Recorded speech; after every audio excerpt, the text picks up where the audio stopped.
जोहार साथियों, आप लोग को मालूम ही है कि कल सुबह 7 बजे से घाटशिला की प्रबुद्ध मतदाता मंडल अपने आगामी 4 वर्षों के लिए अपने जनप्रतिनिधि का चुनाव करने जा रही है।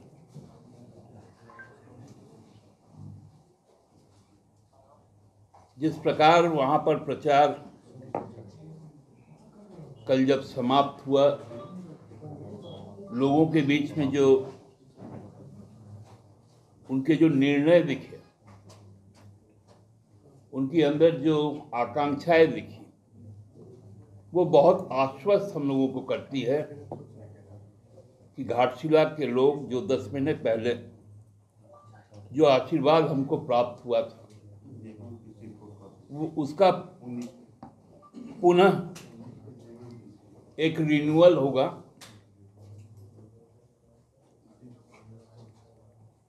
और एक बड़े जनादेश के साथ हम लोग 14 तारीख को विजय का प्रमाण पत्र लेंगे। हमारे विपक्ष में जो भी लोग हैं, वहां पर 12 लोग और हैं, सभी हताश हैं, सब आपस में अब पश्चाताप कर रहे हैं कि वहां हम चुनाव क्यों लड़ने गए, खासकर भारतीय जनता पार्टी, क्योंकि घाटशिला के लोगों ने कई निर्णय लिए हैं। पहला निर्णय तो झारखंड राज्य के निर्माता, इस देश में आदिवासी, मूलवासी, शोषित, वंचित, मेहनत का समाज के जो प्रतीक पुरुष थे, आदरणीय गुरुजी दिशम गुरु शिबू सोरेन जी के प्रति उनको श्रद्धांजलि देना है। उनके कर्मठ जनप्रतिनिधि और लोकप्रिय और सर्वसुलभ जनप्रतिनिधि रहे रामदास जा को भी श्रद्धांजलि देना है। ये उनका पहला निश्चय है। दूसरा निश्चय उनका है कि जिस प्रकार से घाटशिला विधानसभा क्षेत्र में शिक्षा को लेकर वहां पर काम शुरू हुआ है, पिछले सरकार से लेकर अब की सरकार तक, चाहे वहां पंडित रघुनाथ मुर्मू जनजातीय विश्वविद्यालय की स्थापना, वहां एक कॉम्प्रिहेंसिव इंजीनियरिंग कॉलेज जिसमें आईआईटी भी होगा, पॉलिटेक्निक भी होगा और बीटेक भी होगा, और सबसे ज्यादा चूंकि वो खनन का इलाका है, उसमें माइनिंग का भी कोर्स होगा, जो केवल यहाँ पर आईएसएम में होता है, धनबाद में। बहुत कम जगह में माइनिंग का कोर्स है, वो घाटशिला के इंजीनियरिंग कॉलेज में भी होगा। वहां जिस प्रकार से विद्यालय को उत्क्रमित किया गया है, उसके लिए भी घाटशिला वोट करेगा। तीसरा, रोजगार के लिए घाटशिला अपने आप में प्राकृतिक छटाओं से भरा हुआ एक जगह है। वहां कई पर्यटन के स्थल हैं, खासकर बंगला पर्यटकों के लिए, बंगाली पर्यटकों के लिए, जो हर साल लगभग 4 लाख की संख्या में आते हैं। एक तो उनका एक सीधा आत्मीय संबंध महान साहित्यकार विभूति भूषण बंदोपाध्याय के साथ रहा, जिनका उपन्यास ओपुर संसार के ऊपर में महान निर्देशक परिचालक सत्यजीत रे ने चलचित्र बनाया, फिल्म बनाया और उसको ऑस्कर मिला। तो वहां जो पर्यटन के क्षेत्र में जो एक विशाल रोजगार का सृजन हुआ है, वो भी घाटशिला ने तय किया है कि झामुमो के साथ रहेंगे, क्योंकि पर्यटन इस सरकार का एक बड़ा फोकस में है। चौथा जो है वो है HCL का बंद होना। हम लोग सबको ही जानते हैं कि ICC जो बाद में HCL हुआ, हिंदुस्तान कॉपर लिमिटेड, पहले इंडियन कॉपर कंपनी थी, वहां मोदी जी के 14 के आने के बाद उस कारखाने को जिस प्रकार से बंद कर दिया गया और वहां के जो ताम्र अयस्क है वो पूरा का पूरा निजी हाथ में बिरला कॉपर कंपनी को गुजरात को भेज दिया जाता है।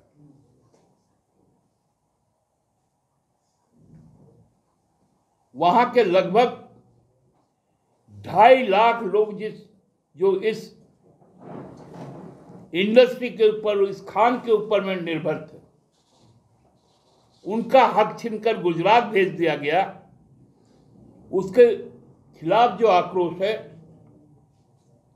वो झामुमो के साथ देगा, क्योंकि हम लोगों ने यह तय किया है कि वहां के सभी, अभी तो 3 खदानें हमने खुलवाई, वहां हर प्रति जो 11 खान अभी भी खुलना है, सबको खुलवाएंगे और फैक्ट्री को पुनः चालू करेंगे। हाल परगना अब जोल्हा परगना बन गया। जोल्हा माने मुस्लिम। यही तो विडंबना है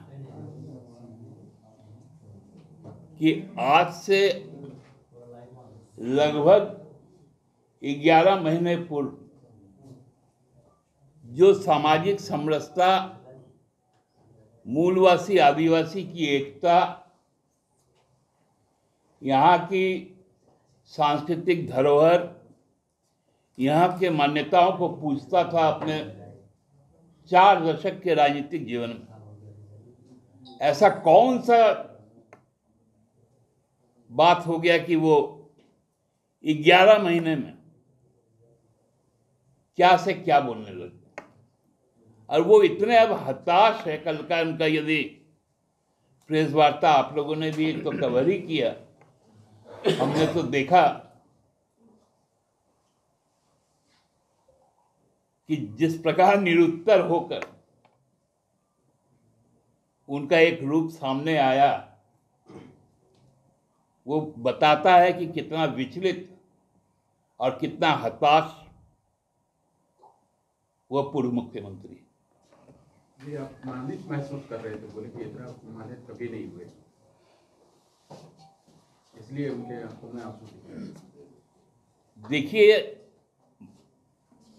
तब उनको सम्मान का ही अर्थ नहीं मालूम। जिनको अपमान मालूम है उनको सम्मान पहले मालूम होना चाहिए। जिस व्यक्ति ने त्याग करके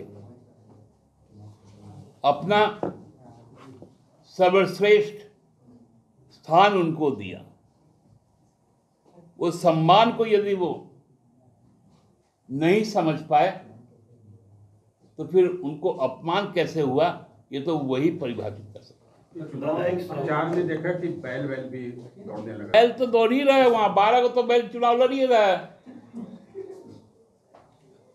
और वो सब ऐसा बैल है, अनगाइडेड मिसाइल है। आप किस बैल की बात कर रहे हैं?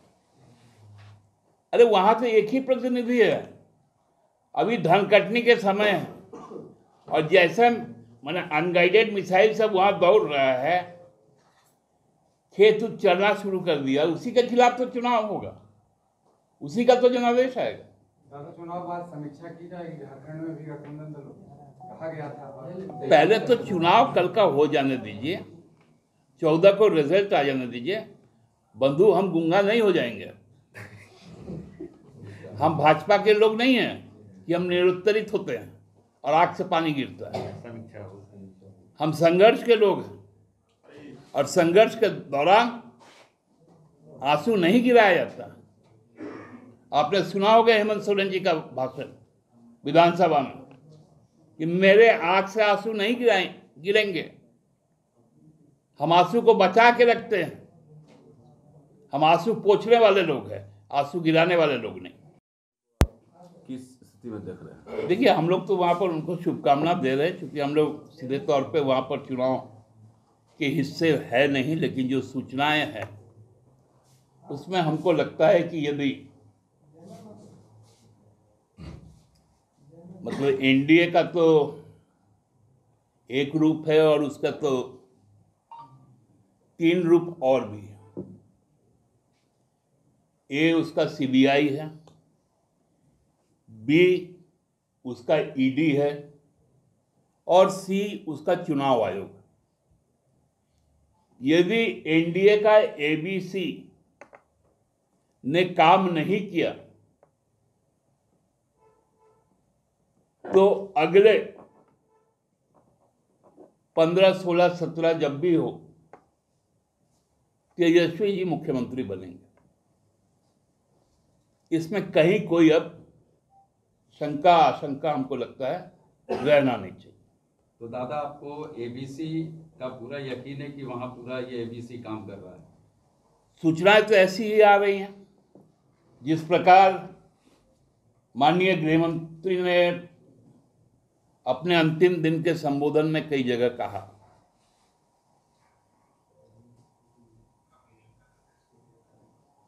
उससे तो यही लगता है, क्योंकि एक कहावत है राजनीति,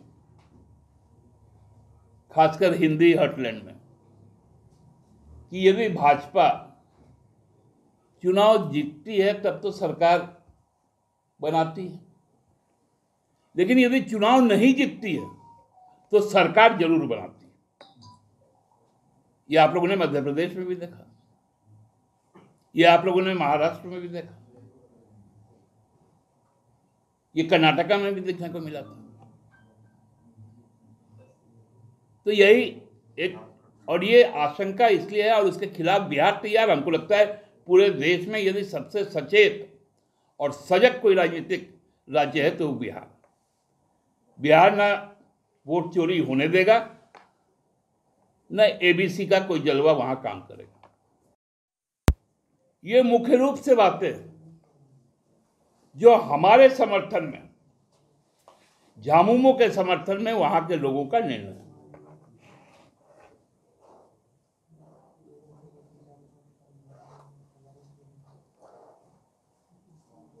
अब वहां पर जो हमारे खासकर भारतीय जनता पार्टी के साथ के जो नेतागण,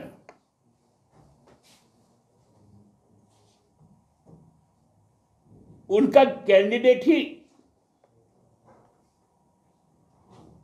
बाहरी, और रामदास साहब वहां के खुटकटी पुश्तैनी खतियानी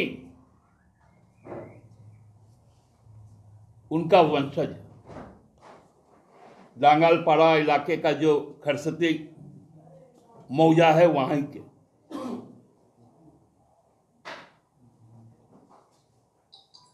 ये स्थानीयता,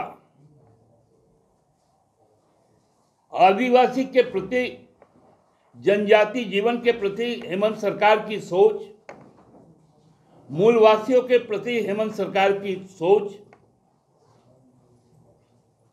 बंग भाषी लोगों के लिए, बांग्ला भाषी लोगों के लिए उनकी सोच, उनके सामाजिक कल्याण, महिलाओं का सशक्तिकरण, युवाओं को रोजगार, और सबसे बड़ी बात है कि शिक्षा। क्योंकि गुरुजी भी कहा करते थे अपने जीवन काल में, पढ़ो लिखो, शिक्षा नहीं होगा तो भिक्षा मांगना पड़ेगा। और शिक्षा के क्षेत्र में जो अभूतपूर्व कार्य रामदास दास ने किया, जो हेमंत सोरेन की सरकार ने किया, वो हमको बहुत बल प्रदान करता है घाटशिला चुनाव को जीतने के लिए। हमको लगता है कि वहां पर इस चुनाव के नतीजे कुछ राजनीतिक दिशा और दशा भी तय करेंगे।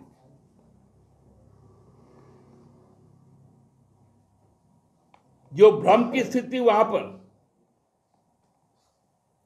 क्योंकि लगभग सबसे बड़ा इलाका वहां बांग्ला भाषी है, उसको वहां पर सांप्रदायिकता से जोड़ दिया गया। उनको बांग्लादेशी कहा गया। यही बात उन्होंने कहा था बहरागोड़ा में। नतीजा क्या आया? भाजपा परास्त हुई। घाटशिला में भाजपा परास्त हुई। पोटका में भाजपा परास्त हुई। ईचागढ़ में भाजपा परास्त हुई। जोगसराय में भाजपा परास्त हुई। साहिबगंज जिला समाप्त हो गया। पाकुड़ जिला समाप्त। गोड्डा जिला समाप्त। जामताड़ा देवघर समाप्त। केवल एक विधानसभा क्षेत्र जो संथाल परगना का जरमुंडी है, जहां सबसे नगण्य संख्या में बांग्ला भाषा बोली जाती है, केवल वहीं पर उनको सफलता मिली थी। और जहां जहां बांग्ला भाषी है, उनका जिस प्रकार से अपमान किया जा रहा है, उनको बांग्लादेशी बोलकर, उनको मुसलमान के साथ जोड़कर, जबकि वहां पर हर मूलवासी आदिवासी मनसा पूजा भी करता है, काली पूजा, दुर्गा पूजा भी करता है, कीर्तन हरिनाम भी करता है।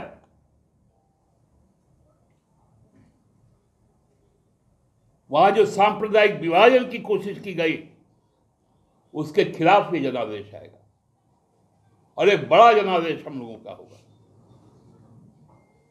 मैं अंतिम रूप से फिर से घाटशिला के प्रबुद्ध मतदाताओं से अपील करता हूं कि भारतीय जनता पार्टी का जो ये भ्रम का जो चाल चरित्र और चेहरा है, वह स्थानीय जो आतंक है, उसके खिलाफ ज्यादा से ज्यादा संख्या में घर से निकलकर वोट करें और सोमेश चंद्र सोरेन को अपने प्रतिनिधि के तौर पर रांची भेजे। घाटशिला अगले 4 साल में एक मॉडल विधानसभा क्षेत्र बनाने का काम हम लोग करेंगे। धन्यवाद।